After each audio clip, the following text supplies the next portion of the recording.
you industry thought leaders and experts to help you make a difference in the lives of your clients.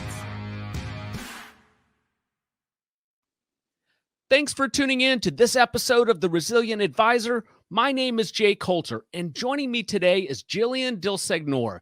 She is a managing director and head of ETFs and indexing at Flex Distribution. She is a co-author of a report titled The Changing Landscape of ETF Distribution. They did that in partnership with Blackwater Search and Advisory. Jillian, thanks for coming on. Thanks so much for having me, Jay. All right, let's get right to it. So what was the scope of the research for this report?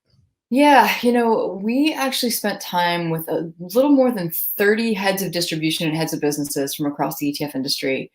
As much as 2020 has changed all of us in the way that we work, we really wanted to take an opportunity to meet with some of these heads of the business and heads of distribution to really understand from their perspective what had changed through 2020. And not only what had changed, what did they think was going to stay, right? Where had we seen this changing face of distribution, as we called it, within the ETF industry, and really give us some perspective on those that navigated it the most effectively. And then therefore, what do they think was going to stick around as we moved into 2021 and beyond? Because I think, personally, and they agreed as well, COVID really just accelerated changes that were already coming. And I think that was sort of, broadly speaking, what a lot of people had to think. Yeah. So as a reformed wholesaler myself 15 years ago, I cannot imagine how much it's changed. And we're going to talk about some of those dynamics. Like you, we saw it coming even before the pandemic, right? Mm-hmm. Our audience are financial advisors. They like to partner with good distribution partners. And the role of the wholesaler had already been changing. The old steak and whiskey wholesaler was really no more, and you had to come and really bring A game in order to get any attention from these advisors. Your report really speaks to how those changes are going to help these financial advisors going forward. So what are some of the high points as it relates to you as you think through the positive changes for advisors? So I think about it as bringing resources and research. So if you looked at it, you talk to those ETF issuers that really had been the most successful through 2020. I think they were ones that were doing two things. One was they were not just bringing product, right? I think every advisor that's listening here could probably tell you they don't need more product, right? There's plenty out there to pick from. They need better educated and supported in how to use that product, how to help their clients, how to help their businesses. And so that's really, if you think about it, especially early on and when all of us thought we were going to be home for just a few weeks, right? Not 18 months or whatever it's been now, they weren't leading with product. They were leading with research. They were saying, this is what we're thinking about the markets. This is what we're thinking about the situation that we're currently in. And those really were the ones that were incredibly successful, bringing that value to the advisors. I think also those that are using data. Those that are using data to help a better client experience. So if they can better target who they're talking to about what they're talking with them about, allows them to really have a much more engaged, relevant conversation with advisors. Think about how much better it would be if you as an advisor, the information that was coming at you was relevant to your business because we knew certain things about how you ran your business and how you manage client portfolios. And so I think it's bringing resources and research and doing so in a targeted way that really hits home with what they're interested in learning about and hearing about. And I think the role of the wholesaler, which I think, frankly, that term has sort of gone by the wayside, I think of these sales professionals has become much more consultant and far less very sort of wholesale sales focused. Now, certainly we're all still selling, don't get me wrong, but being much more consultant to an advisor's business is really what's driving us into the future. It's the only way to build long-term relationships with good, successful advisors. Yes. Before I left distribution, the term hybrid was not really well received. It's a role that you progressed in your career from the internal desk to maybe a hybrid to external, or even worse, you work for a company that went through a downsizing and everybody became hybrid. I have to think that has changed dramatically. What are your thoughts around the hybrid distribution model today? That's such a great question. I was a hybrid at one point in my career, so I can appreciate that. It was that stepping stone, right? I went internal to hybrid to external. But now if you think about it, I mean, back to March of 2020, everyone all of a sudden became an internal, right? Everybody very, very, very senior external salespeople were all of a sudden having to reshape their businesses. And those that were the most successful were those that were willing to adapt and use technology to their benefit.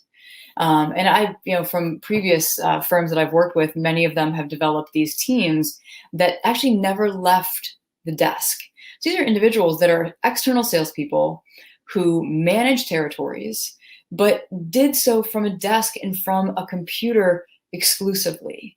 And this is before COVID, and this even really became a thing. It was more WebExes. And now, of course, we all do Zoom meetings. People have never wanted to see our faces as much. I never, didn't have to used to see everybody's faces all the time. It was much more conference calls, but clearly that has evolved. And so I think what they've noticed is, or we've noticed collectively, is you can have a lot of impact doing business this way. It was this interesting transition during COVID where you went from saying, okay, it's April, it's May, this is clearly going to become a longer term situation for all of us. We have to get back to business. And so you start to realize that role of, whether we call it a hybrid, whatever we want to call it, someone who is largely doing virtual communication and virtual sales can be incredibly productive. And you think about just the fact that you are removing territorial boundaries and you can reach and be so much more effective in a day. I think when I was covering RIAs years back, you could do 3-4 meetings a day because you've got all the commuting time in between. It's different if you're covering wires, but all this commuting time, that all of a sudden was gone. It's exhausting for us doing them, right? Because you're going Zoom to Zoom to Zoom to Zoom, but you can be so much more effective. I think truly are the days where you're flying for 1 or 2 meetings. It's not efficient. It's not cost effective. And so this transition to where you can have more senior salespeople sitting on a desk, it allows for more work-life balance. Frankly, I think what we're going to see is more women in the sales roles, which I would love to see, because you're able to be very effective in covering your clients, but not necessarily having to be on the road all the time. To your point, whiskey and steak dinners are certainly a thing of the past. I do think golf has certainly resurfaced in a pretty meaningful way, as that's all people could do for quite some time, as we were all transitioning back into seeing people in person. But yeah, I think as you think about removing those territorial barriers, what we are seeing is almost like a market leader structure where you do have folks that are out in the field covering major metros, very large firms, and then you have those that work maybe with the long tail advisors where you're reaching them more digitally, or you are reaching geographically remote areas. They deserve, whether you live in not even name states, I don't want to offend anybody, but if you live in some of these states where maybe it's a little harder to get to, using this kind of an approach can really help you effectively communicate with more and more advisors. Yeah, Jillian, I also think the implications for having that subject matter expert on your team and then being able to have a conversation with somebody in Spokane, Washington, Yes. and then, an hour later, go work with the team in New York City and then go close a big piece of business in Louisiana, Yeah. all through this type of communication. It being accepted now is really going to help these asset managers as they try to go out and grow their footprint. Absolutely. And advisors, I mean, my experience is advisors really like it too. It's so much easier for them to have somebody kind of pop in and pop out quite quickly. And, there's still opportunity for small talk and for chatting, getting to know each other more so than when you do a conference call, but it's much more time efficient. And think about this is one thing we heard in the report, the ability to get subject matter experts, portfolio managers, investment consultants on these virtual meetings was way easier than getting someone to get on a plane and go to a city and do these meetings. You could get resources that you never could access before within your own firm to provide that value to the advisors as they were doing due diligence on products. Yep.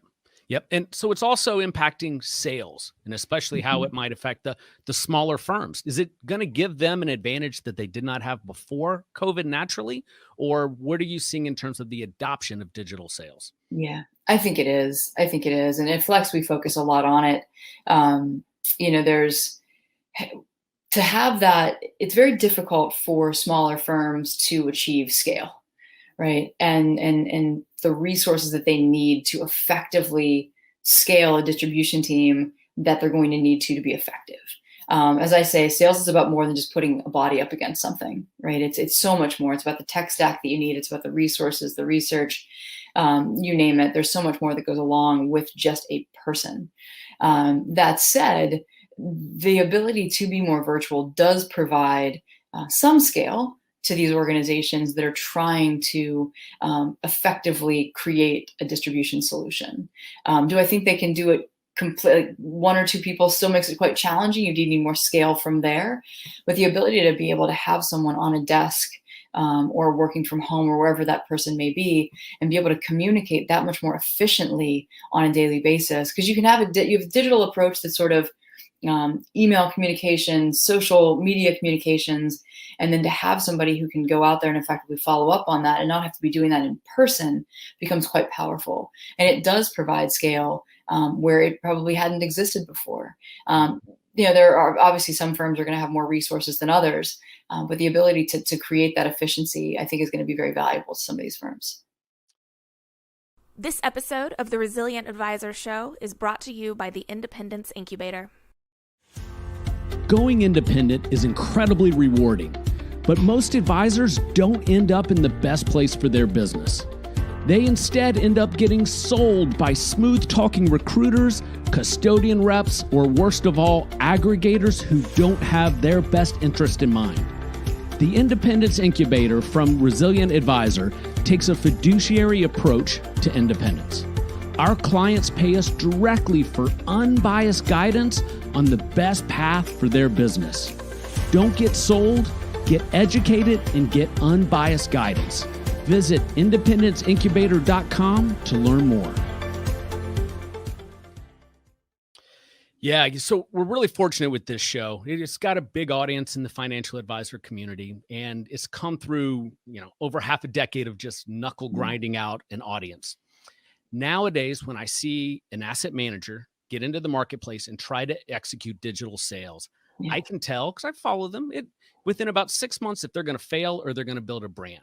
If they bring the old school Gordon Gekko approach to digital, I'm going to put something on Facebook and cold call everybody, that doesn't work. If they're actively involved in managing their digital footprint and embracing channels where advisors are actually paying attention, they're getting results. And so I have to think that the advisors at these smaller RIAs that adopt that in their marketing approaches, they're seeing results. I'd have to think that the asset managers that are embracing that are going to get results as well. Absolutely. There's so much about brand awareness, right? And, meeting the advisors where they are and where they want to be met. And that's just as much as what you're providing to them as where you are trying to raise the brand awareness. Where are they living? Where are they existing? Where are they going for their resources? And so there's a lot of platforms out there that are certainly helping that. It's so much more than just, an email campaign these days, right? It's where are you on social channels? What social channels are you on based on the product that you're selling? Are you on Twitter or LinkedIn or TikTok for that matter, based on what you're doing? As much as it makes it, we're marketing ETFs on TikTok, like there's a reality of that. And what kinds of partners are you associating yourself with in order to effectively get that kind of scale and get that kind of exposure? So it's so much more about it, and the technology that exists to help you, even if it is an email campaign, what technology are you employing as a firm so that when you do have a lead, so when an advisor is clicking on something and expressing interest, that you can get that lead directly back so that advisor is getting immediate response and immediate service in response to their questions. So there's a whole host of things that just evolved so dramatically over the years. Yeah. And I tell you, the biggest struggle I have with asset managers is getting their thought leaders to engage on social media. Yeah. And it's mind blowing because I will show them examples of other folks that have done it that are at firms much smaller than they are and the results and growth that they have seen. So once they get over that hurdle and they realize it's not that bad and that it actually gets results, they tend to embrace it a little bit more. What never works is when the chief investment officer says, I'm going to pay somebody to go do that for me. Or the guy who says, I want a big digital footprint, Jay, like you have. But, I don't want to be on Twitter. Well, that's fine, but that's where financial advisors are consuming content there today. Yeah. Exactly. Especially as we think about more active ETFs coming into market, the ability for those CIOs and PMs, and they need to be out there and they need to be, as I say, sometimes unapologetically active, right? And be out there and talking to advisors and talking about their stories. And it's just going to continue to get more and more important as the evolution of product development starts to change within ETFs. One of the findings in your report I found interesting, and I think it applies to RIAs as well, And it's the idea of culture and the potential negative Mhm. impacts of culture change at asset managers and inside of these RIAs that aren't getting together. What did your survey find? Yeah, it's an interesting piece, and that was this idea of onboarding. And Flex has done this, right? We've basically built a virtual company during COVID, launched in December of 2019. Almost every employee has been onboarded virtually. And so the way to really build a culture and live that culture with never getting together in person. And I think it takes a lot of work.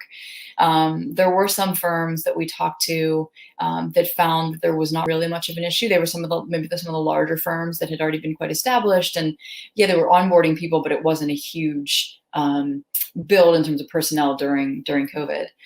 That said, they still faced issues, and I think figuring out a way to to demonstrate your culture regardless of where you are, and live that. A lot of people were creating sort of culture docs and living through that.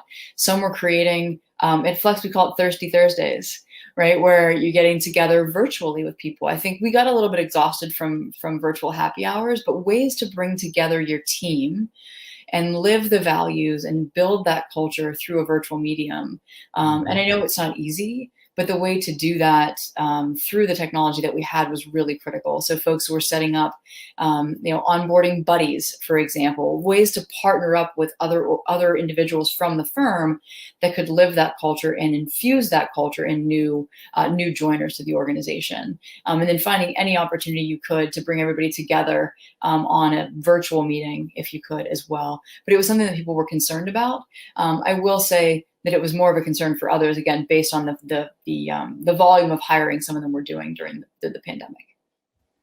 Another interesting finding from your study was that younger millennials don't have an interest generally in coming back to the office. Yeah. The ramifications of that are unbelievable. And I want to share my story. So I Mhm. started in distribution over 2 decades ago.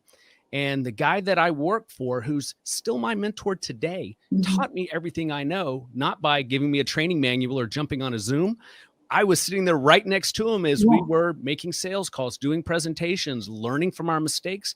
How are these younger folks that are Mhm. getting into the industry going to get that same type of experience? This is something that I thought a lot about because I actually mentored through this, through Women in ETFs, which I'm on the board of. I was mentoring a young man who was an internal at an ETF company. And I think, and Jay, you can probably appreciate, like as an internal, one of the most valuable things was being on a desk, right? And that momentum, and then how am I going to pick up the phone one more time, right? Because the guy or gal next to me is picking up the phone one more time, right? Make one more call, as we always used to say.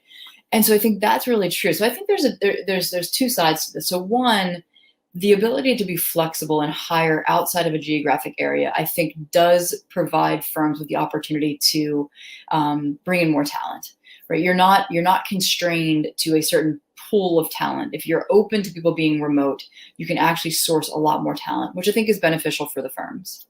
That said, you have the issues like culture, and then of course, as you mentioned, the ability to kind of be together. So as I was mentoring this young man, one of the things that we talked about was something that he did was he every single day throughout the day had regular cadence of meetings with his peers to talk to. So it wasn't just he was making sales calls to advisors. He was having regular catch-ups with his peers so they could motivate each other. What challenges were you facing? What were you talking about that day? They would kick off the day and end the day together as a team. And so for me, that felt like a really pretty effective in the confines of what we were working within, to be able to start your day and end your day with the people that you would be on the desk with in real life, to help each other stay motivated, because we all know it's incredibly difficult to do that. And so they were able to really find an effective way to stay in communication with each other while not being in the same room together. Excellent. And I want to circle back to your role and involvement with women in ETFs. But first, I Yeah. want to give you an opportunity to talk about Flex distribution. Mhm. I had your CEO, Brian Moran, on. Gosh, it's probably about a year ago now, I think. I know a lot has changed. For folks that are not familiar with the organization, what do you do at Flex? Yeah. So Flex is a resource and asset management platform. I think people are probably familiar with TAMPs, right? Turnkey asset management platforms. We consider ourselves the industry's first ramp. And we are, as you can see here, providing a set of core products. We are providing both resources and asset management products for the industry. We consider ourselves a marketplace that brings together financial advisors, wealth management home offices, and asset managers. And as I was mentioning earlier, I think if we think about, you mentioned that advisors are looking to find specific partners, right? And they're being more picky and choosy, as they should be, with who they're working with.